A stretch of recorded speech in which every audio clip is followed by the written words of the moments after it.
Hey, it's Jeff Lars back again with more Let's Play Legend of Zelda Minish Cap, and this is part 17. So today we are going to enter the Fortress of Winds, make a little progress on it, and we'll see how far that gets us for one day. So I'm just going to get the bow out quickly.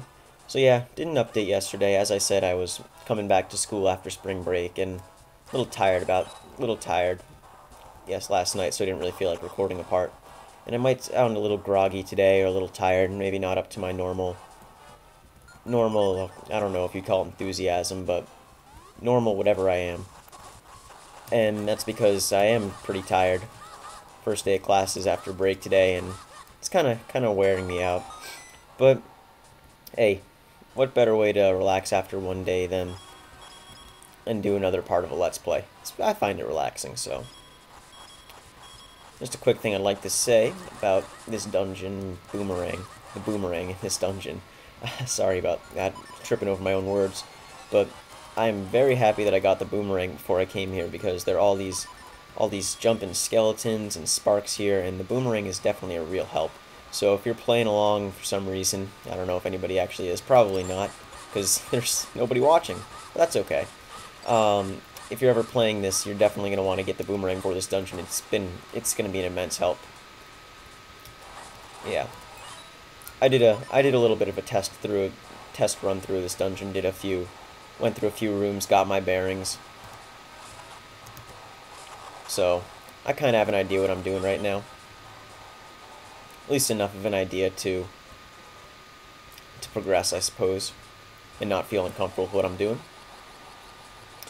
Just one quick note about sound, if anybody hears an issue with it or something like that. I am right now I'm using just my computer's built-in microphone to record the in-game audio and my voice. And my dorm is a little bit loud, so if you hear any background noise, I apologize about that. And if it gets too bad, I will just suck up my cheapness and buy myself an actual working microphone. But hey, if I don't need it, I think I'm just gonna stick with this. A lot cheaper. Alright, so what's in chest number 1? A compass. Again, getting the compass before the map. Kinda weird.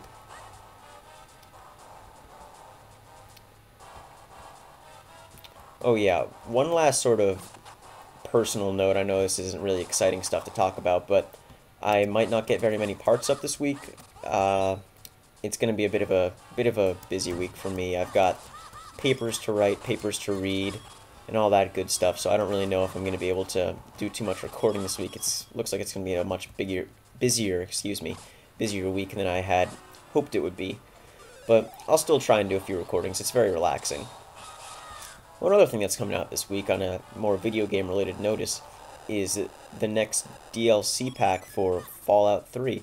I don't know if any of you guys play Fallout 3, but I absolutely love the game, and the Pit, I believe it is called, is coming out tomorrow afternoon, or tomorrow morning probably.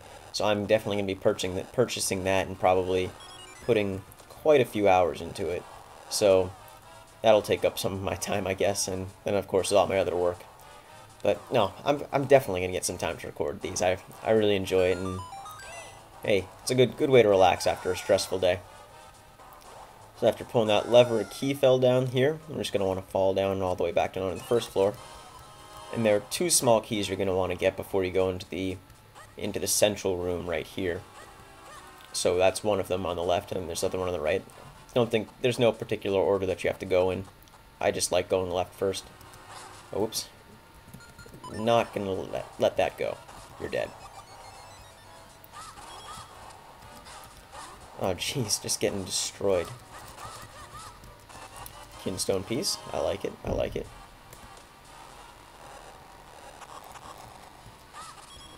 Let's see what that other lever drops. I think this is about the part where I stopped my little test run of it.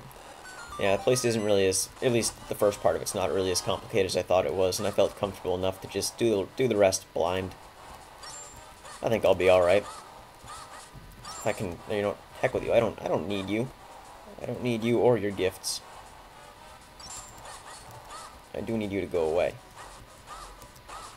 There we go. Alright, Armos Knights. Ooh, and Flying Skulls. Let's see if the boomerang works on you.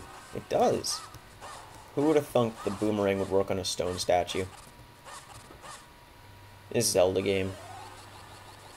Yeah. And this dungeon definitely uses a lot of the splitting mechanics. Link splitting into two and such. And I kind of like that. It's a pretty interesting mechanic, at least at this stage in the game. I believe later on my opinion's going to change because it gets to be annoying, and but you know what? Not going to worry about that for now. Cross that bridge when we come to it. And I'm just falling down here first because I believe,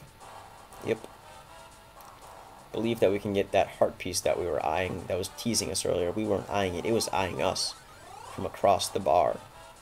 And now we're eyeing it with our hands. Ooh, a new heart container. That is definitely nice. Alright, I think this was, yeah.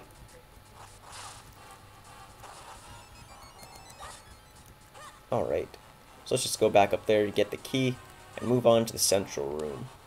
We have a few minutes left. We'll see how far we can get.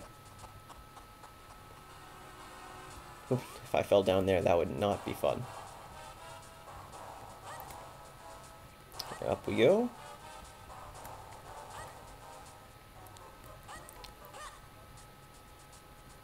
And a little bit more shrinking.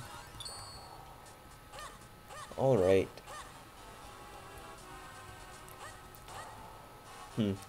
So, since I'm going to be getting the pit tomorrow, I think I might talk a little bit about it on my next part. I'm sorry if you guys don't find that sort of stuff interesting, but I'm big enough of a fan to just want to talk about it and not care if people want to hear or not, so I'm sorry if that bores you, but hey, Fallout 3 is a great game, and if you haven't checked it out yet, you really should. And I mean really, really should. It's just an absolutely fabulous game.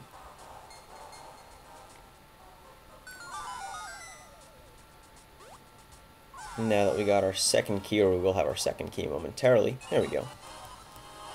We can continue on down, downtown, down, down, down.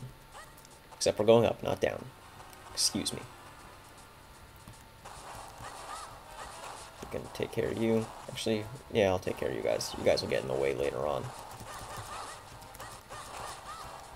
I'll leave the other one because I'm lazy. I'm just about out of time. Poke you in the eye.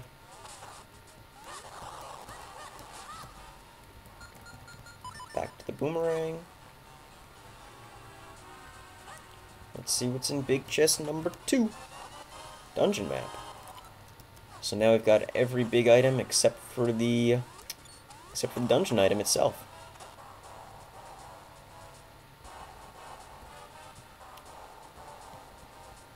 Alright. Not too tough, not too tough at all.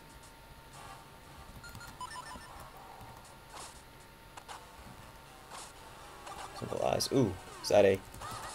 Ah, jeez. That's either a wall or a floor master. I can never remember which is which. And, yeah, I hate those guys. They're just a pain. Ooh, hello. I know how to deal with you now. Need you some presents.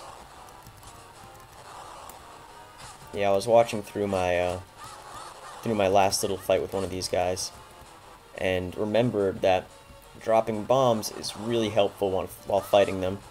It's basically leaving little landmines. They'll run up to them and just get destroyed without a care in the world. So now we got a little warp pad. That's good. You know what? Heck, I'll take the hits. I've got fairies. I've got no time to mess with you non-animated little monkeys. Huh. Well, that's not suspicious at all. Circle, circle, circles, go. Oh, and there's the dungeon item. Mole mitts. Now, I am personally a big fan of these items. I remember when I got them when I was first playing through this game. I really enjoyed them. Ooh, 100 rupees. Very, very nice. They're basically this game's version of the shovel, but a little less shovel-like. When you're outside, you can actually dig up parts in the ground.